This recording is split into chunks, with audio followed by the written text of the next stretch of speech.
Hi, I'm Frank and welcome to my woodturning channel. This week I'm going to tackle this yellow birch burl. I don't know if you've ever turned yellow birch, but it can be very hard. Yeah, I find it sometimes even harder than a maple burl. It's quite heavy, and you can see it's quite thick. I'd like to try to leave some kind of a live edge around it to make it look a little more interesting. So we'll see how that works out.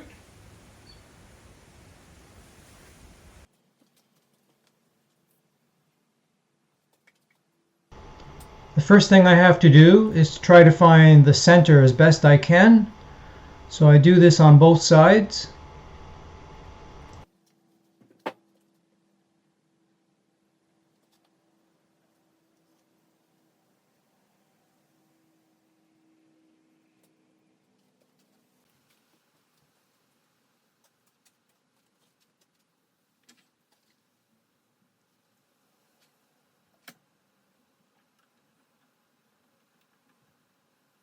I'm going to start this piece by mounting it between centers.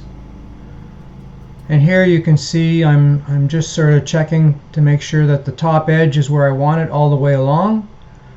And if it isn't, I just sort of loosen the tailstock and move the center a little bit so this is relatively balanced.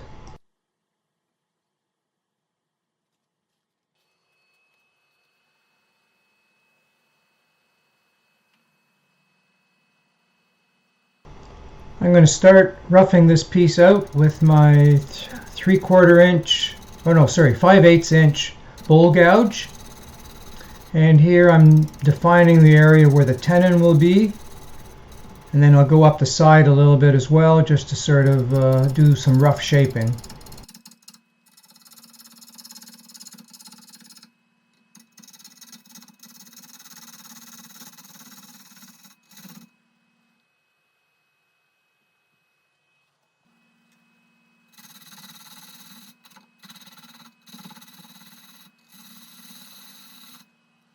Here I'm just using a small wooden jig I have for sizing the tenon.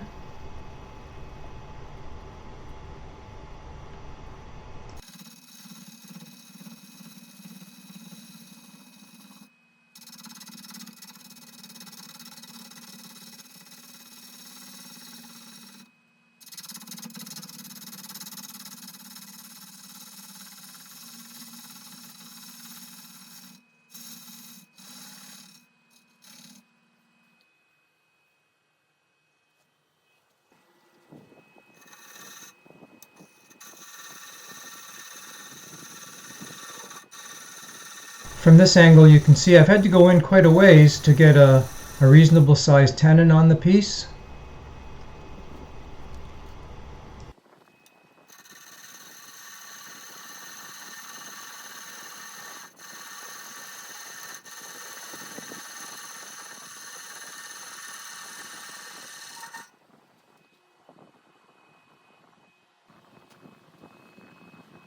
Now here I'll establish where I think the foot of the piece will be. Of course I can change that a little bit later, but it's just a rough guide so I can start doing the roughing of the bottom side of this burl.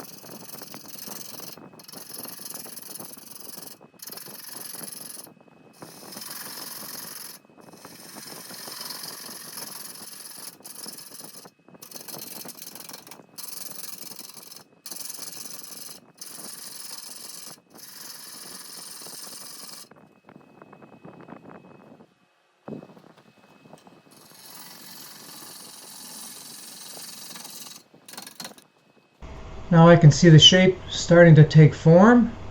It's looking pretty good.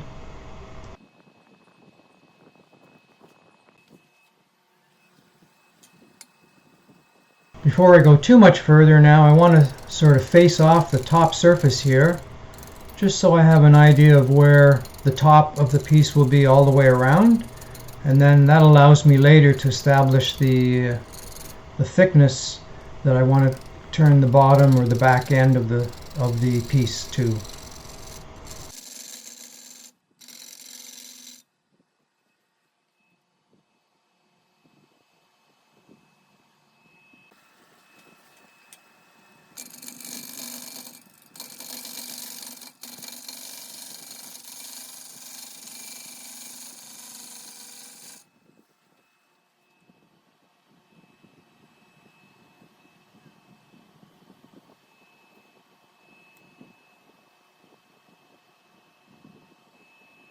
That looks pretty good. I'm hitting all surfaces on the top now. So with that done, I can now work on the bottom of the piece again, and then turn it to the final thickness of those wings.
I'm kind of turning in the wrong direction here, but this is a burl and the grain runs all over the place typically in burls, and I'm getting a fairly decent surface.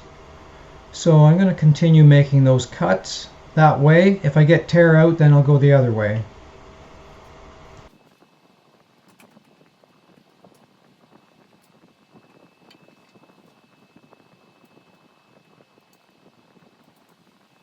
There was only a tiny bit of bark left, so I decided just to remove all the bark.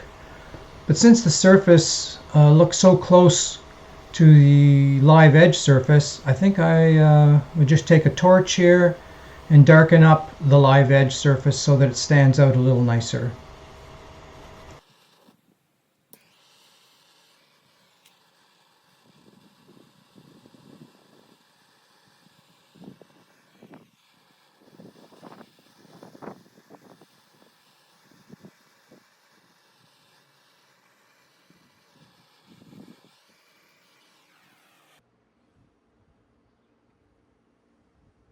So here you can see the dark edge stands out a little bit better.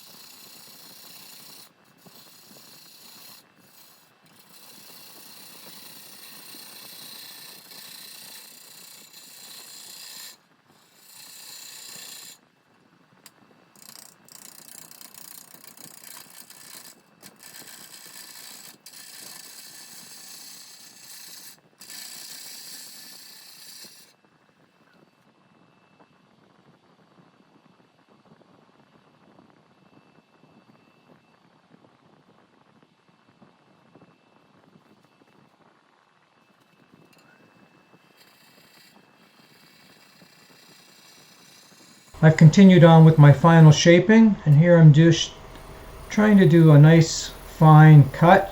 Again, it's in the wrong direction, but I've got a very sharp tool and I'm going nice and slow, and I'm getting a fairly decent finish. So sometimes you can go in the wrong direction, primarily with these burls where the grain direction is all over the place.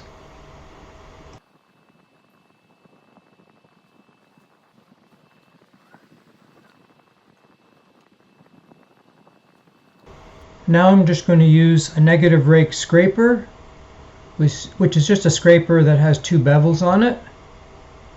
And I'll just use that to refine the edge a little bit, take out any little bumps that I wasn't able to get with my bowl gouge.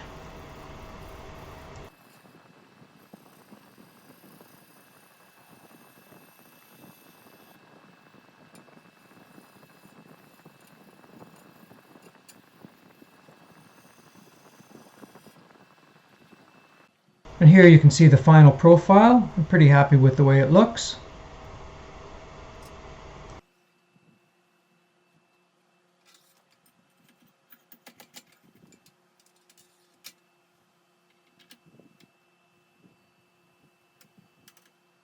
And now I'm going to remount the piece on my chuck.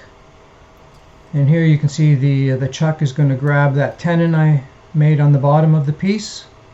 And this will now allow me to work on the inside.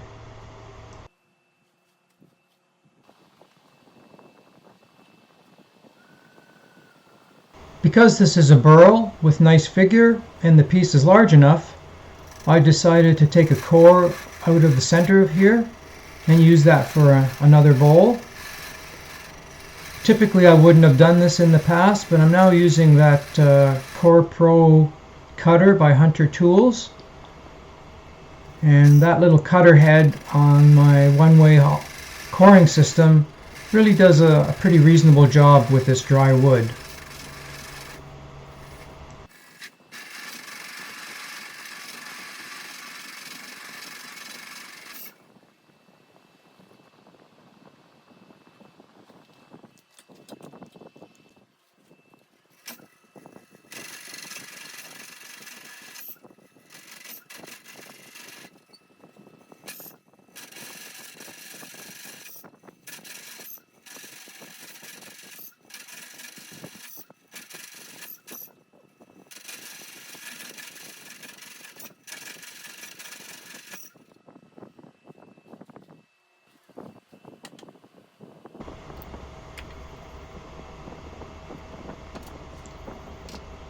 There we go, I got a nice little bowl out of it.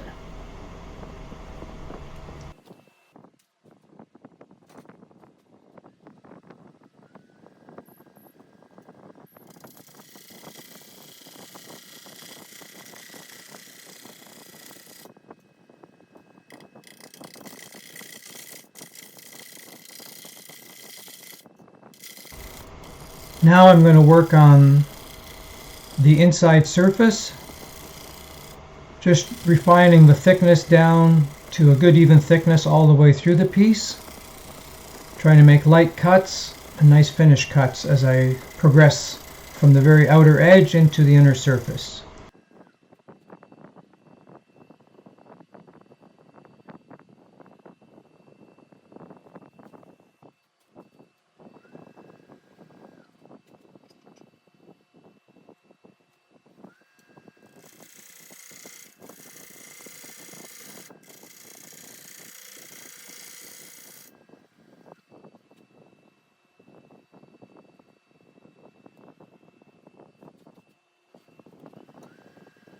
Once I have one area the way I like it, near the outer edge, I'm going to just take the negative rake scraper and take out any little lines, and then I'll never go back to that surface again.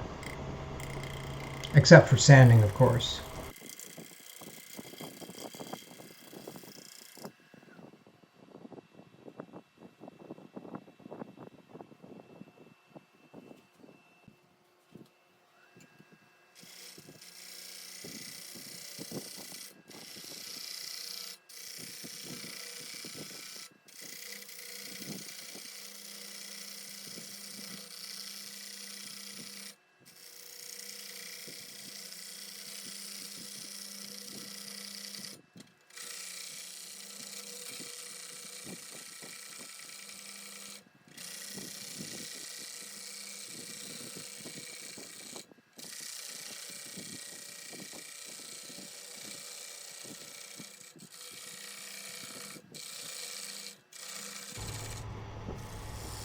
I'm just going to slow down the video a little bit here just to give you an idea of what the cut looks like, and so you can see the shavings flying a little nicer too.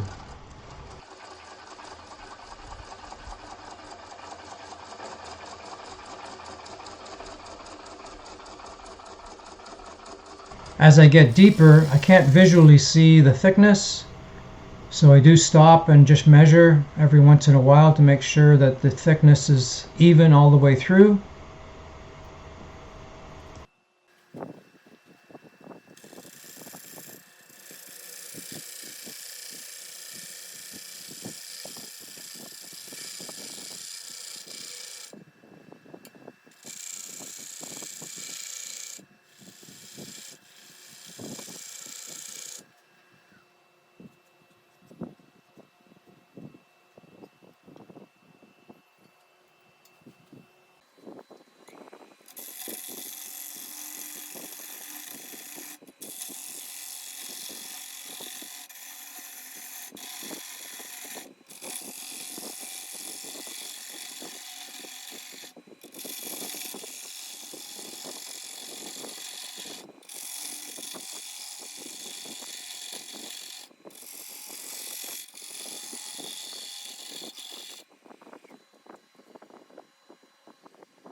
Now in this bottom area here, I'm going to use a bottoming bowl gouge. It has a much steeper 60-degree bevel on it, and this just usually gives me a much better surface along the bottom of the bowl.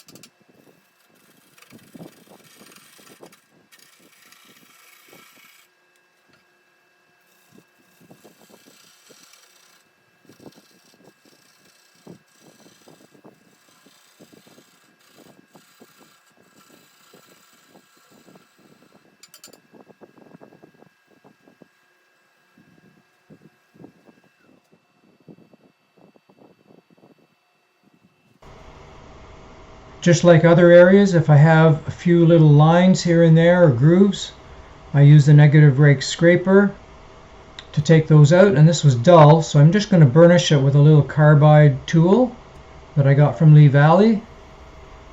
There, with that fresh burr on there, that's doing a nice job removing those little high spots or low spots. Next I'm going to do some stationary sanding on all the wings, and then the piece, I will rotate the piece and do some power sanding while it's rotating on the inner and outer portions as well. Unfortunately, I forgot to video the portion where I dye the piece. So I've dyed the piece internally a teal color and on the external a little bit darker blue. So some of my previous videos you can watch, and I've just dyed it with an alcohol-based dye. And then I finally finished the piece with general salad bowl finish. So stay tuned, sir, for some pictures of the final piece, and plus the small bowl that I cored out as well. I have a picture of that piece as well.